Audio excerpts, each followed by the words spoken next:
शिंदेगडाचे 7 खासदार हे भाजपच्या संपर्कात आहेत असा दावा जो आहे तो शरद पवारांनी केलेला आहे आणि 9 नेते काँग्रेसचे हे भाजपच्या संपर्कात आहेत। यामुळे या 2 दाव्यामुळे राजकीय खळबळ काय नेमकं प्रतिक्रिया असेल? मी जे काल सांगितलं की 9 आमदार जे काँग्रेसचे नेते आहेत ते शिंदे साहेबांच्या आणि देवेंद्रजींच्या संपर्कामध्ये आहेत हे मी पूर्वीपासून सांगत होतो। पूर्वी त्याचा आकडा 13 होता, आता 4ला तो कमी झाला आहे, पण 9 लोक आहेत आणि हे कदाचित काही लोकांना कळल्यामुळं हे कुठं प्रकाशात येऊ नये म्हणून आमच्यातले भाजपच्या संपर्कामध्ये आहेत हा सांगण्याचा काही लोकांचा अट्टास असावा।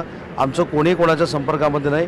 आम्ही एकनाथ शिंदे साहेबांवर विश्वास ठेवतो आणि एकनाथ शिंदे साहेब जो निर्णय घेतील तो आम्हाला मान्य राहतो, परंतु 13वरनं आता 9वर आलेत, कदाचित तो आकडा पुन्हा 13वर होऊ शकतो।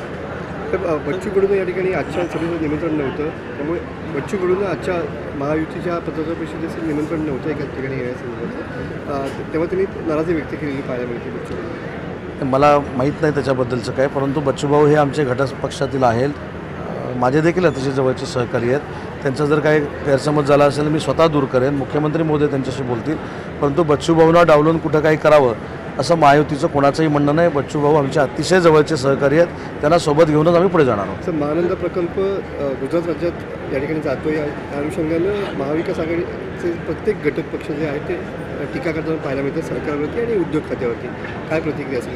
हे महानंदाचा आणि उद्योग खात्याचा काय संबंध?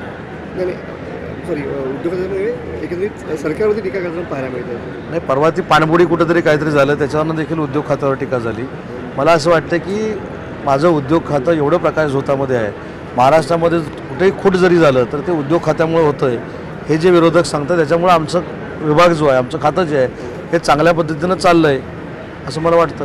निरुद्योगी उद्योगमंत्री असा आरोप जो आहे तो खासदार विनायक राऊत यांनी केलेला आहे, काय बोलणे? निरुद्योग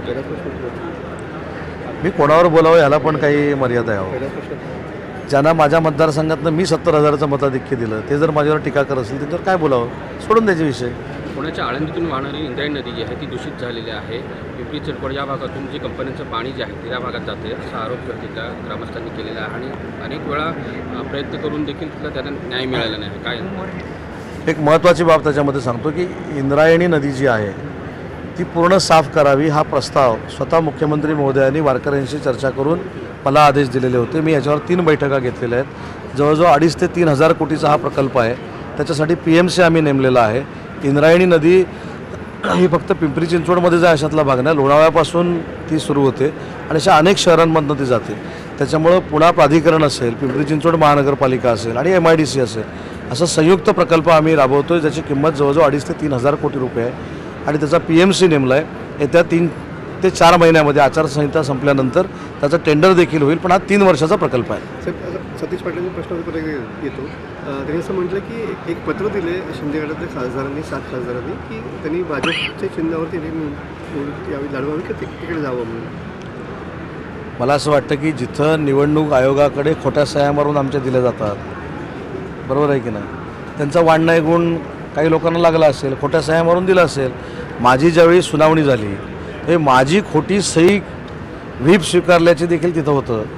मी आता काय सांगू शकतो, अशा खोट्या सह्या असू शकतील, मला न्यायाशातला भाग नाही, पण खोटी सही कोण मारतं हे सुनावणीमधनं समोर आलेलं आहे ना। माझी देखील खोटी सही मारलेली आहे, त्याच्यामुळे खोट्या सह्या मारण्यामध्ये काही तरबेज लोक आहेत, त्यांनी कदाचित मारले असतील। ABP माझा, उघडा डोळे बघा नीट।